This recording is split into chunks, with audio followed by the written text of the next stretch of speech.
Hi friends, welcome to Ambika home maker. வீட்டை விட்டு கொஞ்சம் எட்டி இருந்த கோயிலுக்கு செவ்வாய் இல்லைனா வெள்ளிக்கிழமை போயிட்டு இருந்தேன். இப்போது வீட்டிலேருந்து எட்டி பார்க்குற தூரத்தில் தான் இருக்குது கோவில். 2 மாதம் ஆச்சு, போகவே இல்லை.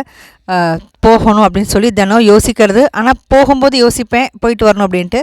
வரும்போது வேறு ஏதாவது ஒரு வேலை தோணிடும், அப்படி நேராக வீட்டுக்கு வந்துடுவேன். ஒரு சில டைம் இந்த மாதிரி ஏதாவது ஒரு பாத்திரத்தை எடுத்தோம் அப்படின்ட்டா அதை அந்த இடத்துல வைக்காமல் அப்படியே கைக்கு வந்த இடத்துல அப்படியே வச்சுட்டு அப்போ அப்படியே இந்த கிச்சன் ஃபுல்லாகவே பாத்திரமாகவே இருக்கும். ஏதாவது ஒன்று எடுக்கிற மாதிரி வைக்கிற மாதிரியே தான் இருக்கும். ஒரு லாக் அண்ட் கீக்கு சைக்கிளில் ஒரு லாக் அண்ட் கீ போடலான்னு சொல்லிட்டு லாக்கெல்லாம் இருக்குது, கீயே இல்லை, ஒரு கீ கூட இல்லை. ஸோ அதுக்கப்புறம் கீ எல்லாம் தேடி இன்றைக்கி காலையில் இந்த வேலை தான் நடந்தது. அதனால் எல்லாமே அப்படியே அந்த சைடு கிச்சன் அப்படியே விட்டுட்டு இதெல்லாம் தேடி எடுத்து சைக்கிளுக்கு ஒரு லாக்கையும் போட்டுட்டு அதுக்கப்புறம் சரி க்ளீன் பண்ணுவோம் அப்படின்ட்டு பிரேக்ஃபாஸ்ட்டும் சாப்பிட்டுட்டு டீ குடிச்சிட்டு அதுக்கப்புறம் தான் க்ளீனிங் ஒர்க்கு இறங்குனது. காலையில் எழுந்து இந்த விளக்கெல்லாம் போடுறதுனால கொஞ்சம் பசிக்க ஆரம்பிச்சிடும். அந்த நேரத்தில் கொஞ்சம் தான் சாப்பிட்றது, என்ன ரொம்ப சாப்பிட முடியாது. கொஞ்சம் சாப்பிட்டுட்டு மித்த வேலையை பார்ப்பேன், சமையல் வேலையை. அதுக்கப்புறம் கரெக்டாக இந்த 9:30 அந்த மாதிரி டயத்தில் நல்லாவே பசிக்க ஆரம்பிச்சிடும். ஸோ பிரேக்ஃபாஸ்ட்டும் சாப்பிட்டுட்டு க்ளீனிங் ஒர்க்கில் இறங்கியாச்சுது. வாடகை வீடு நிறைய ஷிஃப்ட் ஆகிருக்கும். அப்போது ஒவ்வொரு வீடும் ஒவ்வொரு டிசைனில் இருக்கும் கன்ஸ்ட்ரக்ஷன். அப்போது க்ளீனிங் ஒர்க்கு வேறு மாதிரி இருக்கும். எனக்கு எல்லாமே கிச்சன் சின்னதாக தான் இருந்தது அப்போது போன வாடகை வீட்டில் எல்லாமே. ஸோ ரொம்ப காம்பேக்டாக இருக்கும், பாத்திரம் கம்மி, ஒரே ஒரு மோடை தான் அந்த மாதிரி இருக்கும். ஒரு 10 நிமிஷம் தான் கடகடன் க்ளீனிங் முடிச்சுட்டு வந்துடுவேன். ஒட்டடையெல்லாம் அடிக்கிறது எல்லாமே 6 மாதத்துக்கு ஒரு தடவை அந்த மாதிரி தான். அப்படி தான் இருந்தது. ஏன்னா அவ்வளோ குப்பை படியாது, சின்ன கிச்சன், வென்டிலேஷன் கிடையாது, அந்த மாதிரி இருக்கும் நிறையா வீட்டில். ஸோ இப்போ இந்த வீட்டில் தான் எனக்கு வீடு பெருசு, நிறைய வெளிச்சம், காற்று, ஆனால் அதே அளவுக்கு குப்பையும் சேர்ந்துடுது. இந்த பொடி குப்பை அப்படின்னு சொல்லுவோம் இல்லையா, அந்த மாதிரி நிறைய குப்பை இருந்துடும், அப்படியே ஒட்டிடும். ஸோ டைனிங் டேபிளெல்லாம் காலையில் தொடச்சிட்டேன் அப்படின்ட்டா கண்டிப்பாக மத்தியானத்துக்குள்ளே அந்த இடத்துல அப்படியே தெரியும். கை வச்சோம் அப்படின்னா அது அப்படியே பதியும் வரலாம், அந்த அளவுக்கு குப்பை சேர்ந்துடும். ஸோ அதனால் தினமுமே இப்போ கொஞ்சம் க்ளீனிங் ப்ராசஸ் இருக்குது எனக்கு. தரையிலலாம் நிறைய மண் இருக்கிற மாதிரி இருக்கும். ஸோ அதனால் வேக்யூம் கிளீனர் தான் நான் யூஸ் பண்ணிகிட்டு இருந்தேன். 3500 அப்படின்னு சொல்லிட்டு இனால்சா ப்ராடக்ட். அது நல்லா வந்தது, ஒரு 6-7 வருஷமே நல்லா வளைச்சிது. இப்போ 2 நாளாக வேலை செய்யலை. ஏன்னா அன்றைக்கி நான் போடும்போது ஓகே நல்லா க்ளீன் பண்ணிட்டு இருக்கேன் அப்படின்னு சொல்லிட்டு வேக்யூம் கிளீனர் போட்டு முடிச்சுட்டு போனால் மறுபடியும் அதே மாதிரி மண்ணாக இருந்தது. அப்புறம் தான் எனக்கு பார்த்தேன் அது வேலை செய்யவே இல்லை. ஸோ அப்புறம் மறுபடியும் பெருக்கிட்டு தொடச்சிட்டு இப்போ 2 நாளாக விளக்கமாக இருந்தது. அது என்ன தான் விளக்கமாறு வச்சு பெருக்கினா கூட காற்றடிக்கிறனால எதிர்த்து வரும் குப்பையெல்லாம். ஸோ அதுதான் இங்கே ஒரு பெரிய பிரச்சனை. உடனே இவர் இன்னொரு ஒரு வேக்யூம் கிளீனர் அதே மாதிரி ஒன்று ஆர்டர் பண்ணி வச்சுருக்காரு. என்னோடய ஃப்ரெண்டு கோவாவில் ஒரு பெரிய பங்களா வாங்கியிருக்கா. ஆனால் அதை மெயின்டைன் பண்ணுறதுக்கு ஒரு 4-5 பேர் வேலை செய்கிறாங்க. இந்த கார்டனிங் தோட்ட வேலையெல்லாம் பண்ணுறதுக்கு, தண்ணி பாய்ச்சறதுக்கு அப்படின்ட்டு. அதுக்கப்புறம் ஸ்விம்மிங் பூல் மெயின்டைன் பண்ணுறதுக்கு, வீடை க்ளீனாக வச்சுக்கிறதுக்கு 2 பேர் அப்படின்னு சொல்லிட்டு ஒரு 4-5 பேர் வேலை செய்கிறாங்க. ஹஸ்பண்ட் அண்ட் ஒய்ஃப் மட்டும்தான். குழந்தைங்கள்லாம் வெளிநாட்டில் செட்டில் ஆகிருக்காங்க. இந்த மாதிரி ஒரு பெரிய வீடோ இல்லைனா லேண்டோ நம்ம வாங்குறது நமக்காக இருக்காது, நம்ம அடுத்த தலைமுறைக்காக தான் இருக்கும், பசங்களுக்காக தான் இருக்கும். அவங்களுக்கு ஒரு அசர்ட்டு, ஒரு ப்ராப்பர்ட்டி க்ரியேட் பண்ணி கொடுக்கணும் அப்படின்ட்டு. இந்த ஃபார்ம் ஹவுஸ்லாம் வாங்குறவங்கெல்லாம் இந்த மாதிரி ஒரு ரெகுலர் இன்கம் மாதிரி இருக்கும் அவங்களுக்கு. அந்த மாதிரி ஏதாவது ஒரு யோசனையில் தான் செய்கிறது. அந்த காலத்தில் அதுதான் நடந்தது. நம்ம தாத்தா பாட்டியெல்லாம் லேண்ட் வாங்கி தோட்டம் போட்டு அந்த மாதிரிலாம் ஒரு லேண்டெல்லாம் இருந்தது ஒரு காலத்தில். ஸோ அதெல்லாம் எதுக்கு அப்படின்னா அடுத்த ஜெனரேஷன் அதெல்லாம் யூஸ் பண்ணிக்கணும் அப்படின்னு சொல்லிட்டு. ஸோ என்னை பொறுத்த வரைக்கும் இது மெயின்டைன் பண்ணுறதுங்கிறது நமக்கு முடியாத ஒரு வேலை. அதனால தான் இவர் ஃபஸ்ட்டு ஸ்டார்டிங்கில் இங்கே ஒரு வில்லா ஒன்று வருது, சின்ன வில்லா தான். அது வாங்கலான்னு சொன்னப்போ நான் வேண்டாம், எனக்கு அது மெயின்டைன் பண்ண வராது, வேலை செய்கிறதுக்கு யாராவது ஹெல்ப்புக்கு இருந்தால் கூட நமக்கு அதுக்கு பே பண்ணணும், அதெல்லாம் இருக்குது நிறைய. ஸோ அதனாலேயே ஒரு பங்களா எடுத்துட்டோன்னா தோட்டம் கண்டிப்பாக இருக்கும். ஸோ அதுக்கெல்லாமும் பே பண்ணணும், நிறையா இருக்குது, வேண்டாம் அப்படின்னு சொல்லிட்டு தான் நான் ஒரு சிங்கிள் பெட்ரூம் தான் ஃபஸ்ட்டு நான் பார்த்தேன். கொஞ்சம் பெருசாக தான் இருக்கும், ஆனால் சிங்கிள் பெட்ரூம் தான். அதே ரேட்டில் இந்த வீடு கிடைக்க தொட்டு தான் இது வாங்கினது. ஆனால் வில்லாவே வாங்கினா கூட இந்த அளவு கொஞ்சம் கம்ஃபர்டபுளாக இருக்குமா அப்படின்னு எனக்கு தெரியல. இந்த வீட்டில் தான் எனக்கு நான் மாறின 18 வீட்லேயே இந்த வீட்டில் தான் நான் ரொம்பவே கம்ஃபர்டபுளாக இருக்கிற மாதிரி எனக்கு ஃபீல் ஆகுது. சொந்த வீடுங்கிறத தாண்டி நம்ம ஆசைப்பட்ட மாதிரியான ஒரு கிச்சன்லேருந்து எல்லாமே கரெக்டாக இருக்குது அப்படிங்கிற மாதிரி ஒரு ஃபீல் எனக்கு இருக்குது. இந்த மீன் பிடிக்கிறதுக்கு போட்டில் போகிறவங்கெல்லாம் தேங்காய் உடச்சிட்டு அதுக்கப்புறம் தான் மீன் பிடிக்க ஆரம்பிப்பாங்க. அது என்னென்னா ஒரு நம்பிக்கை. அதே மாதிரி நம்ம வண்டி புதுசாக வாங்குகிறோம் அப்படின்னா எலுமிச்சம்பழம் வச்சுட்டு அதில் ஏற்றிட்டு தான் நம்ம வண்டி ஸ்டார்ட் பண்ணுவோம். இதெல்லாமே அந்த தேங்காவோ இல்லைனா எலுமிச்சம்பழமோ ஒன்றும் பண்ண போகிறது கிடையாது. ஆனால் நமக்கு ஒரு பேசிக் நம்பிக்கை ஒன்று இருக்குல்ல, அது மாதிரி தான் இந்த வீடு கிரகப்பிரவேசம் பண்ணும்பொழுது ஒரு சில விஷயங்கள் நான் நம்பி இறங்குனது. ஃப்ளோரிங் வேலையெல்லாம் அப்போ தான் நடந்துகிட்டு இருந்தது. நிலம் மட்டும்தான் வச்சுருந்தாங்க, டோர் போடலை. அந்த மாதிரி இருக்கிற போது தான் நாங்கள் இந்த வீடு ஓகே அப்படின்னு சொன்னோம். ஒரு 30% தான் அந்த வீட்டோட ஒர்க் அப்போ நடந்து முடிஞ்சுது. அதில் வந்து காயின் பதிக்கணும், நிலையில வந்துட்டு காயின் பதிக்கணும். எங்கள் பாட்டி வந்து எனக்கு கொடுத்த ரக்ஷா அது. அது வந்து பதிக்கணும்னு அப்போவே நான் யோசித்தது. எப்போயாவது வீடு வாங்குவோம், கட்டுவோம், அப்போ அந்த காயின் பதிக்கணும் அப்படின்ட்டு.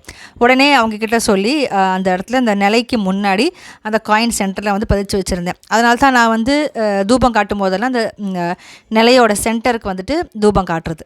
கிரகப்பிரவேசம் பண்ணும்போது மாடு கண்ணுக்குட்டி ரெண்டையும் உள்ளே கூட்டிகிட்டு வருவோம் இல்லையா, அப்போ வந்து மாடு அப்படியே ஹாலில் உட்காந்துருச்சு. அது எழுந்துக்க மாட்டேங்குது. ஒரு கொஞ்சம் நேரம் இருந்துட்டு அப்படியே கூட்டிகிட்டு போயிடுவாங்க. ஆனால் அது எழுந்தால் தானே கூட்டிகிட்டு போக முடியும். அது அப்படியே உட்காந்துட்டே இருக்குது ஹாலில். அப்புறம் சரி டைம் ஆகிட்டுருக்குன்னு சொல்லி நாங்கள் பூஜையை ஆரம்பிச்சிட்டோம். பூஜை ஆரம்பிச்சுட்டு கொஞ்சம் நேரத்தில் அதுவே எழுந்தது. எழுந்தனையும் அந்த மாட்டுக்கார அவங்க வந்து கூட்டிகிட்டு போயிட்டாங்க. திருஷ்டி சுற்றி வாசலில் வந்து பூசணிக்காய் மாட்டி வச்சுருந்தாங்க. அதுவும் வந்துட்டு ஒரு 10 நாளில் நான் வந்து எடுத்துட்டேன்.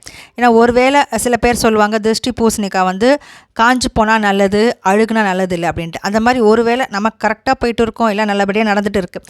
ஆனால் ஏதாவது ஒரு இன்சிடென்ட் வந்து என்ன பண்ணும் அப்படின்ட்டா ஏதாவது நம்ம நினப்ப மாற்றுற மாதிரி இருக்கும். அது வந்து இருக்கக்கூடாது அப்படின்னு சொல்லிட்டு ஒருவேளை அந்த பூசணிக்காய் கூட அது மேலே கூட தப்பாக இருந்திருக்கலாம். அது கூட நல்ல பூசணிக்காய் இல்லாமல் கூட இருந்திருக்கலாம். அது உடனே நம்ம ஏதாவது நினைப்போம்.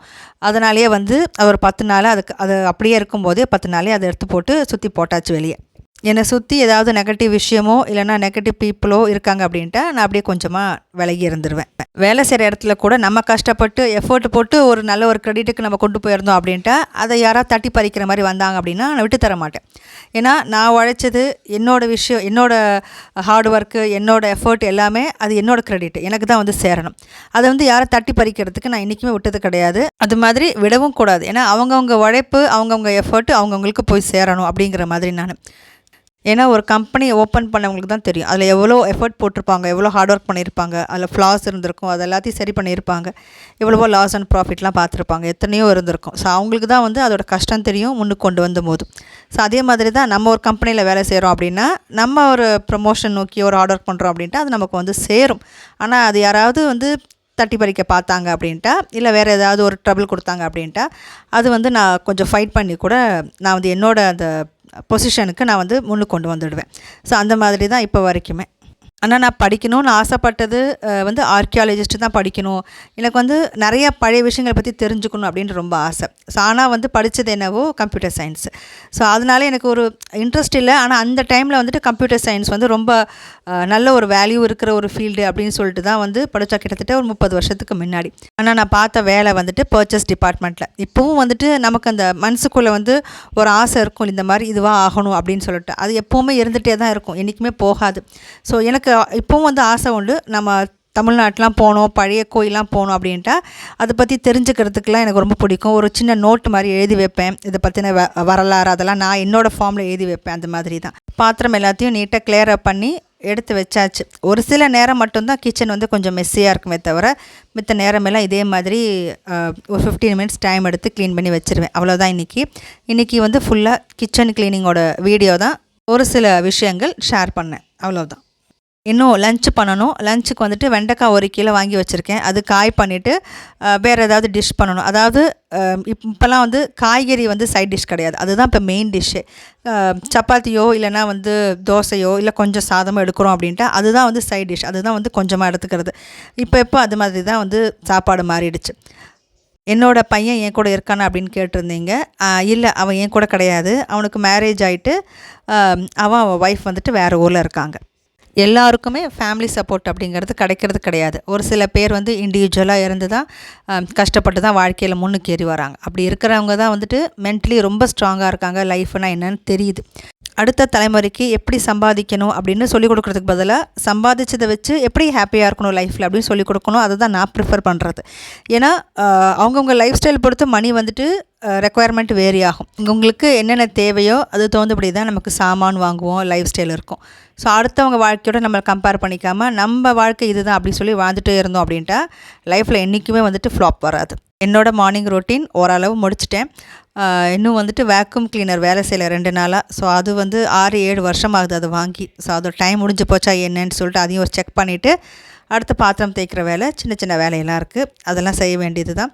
அவ்வளவுதான். வீடியோ உங்களுக்கு பிடிக்கும்னு நினைக்கிறேன். நான் ஒரு ஹோம் மேக்கர். இது ஹோம் மேக்கர் பற்றின வீடியோ தான். மறக்காமல் லைக் பண்ணி சப்ஸ்கிரைப் பண்ணிவிடுங்க. இன்னொரு வீடியோவில் நாளைக்கு பார்க்கலாம்.